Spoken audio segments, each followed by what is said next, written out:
Ako si Maria Clara. Ako ang nag-iisang anak ni Don Santiago de los Santos at Doña Pia Alba.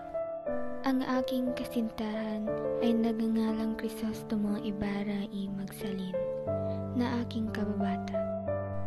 7 taon na ang nakalipas pagkatapos mong umalis. Magkikita pa ba tayo muli, aking mahal?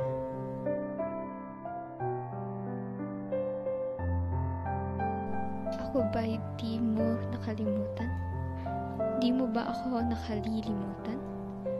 Sa iyong paglalakbay sa maraming bayan na pinananahanan ng magagandang dalaga?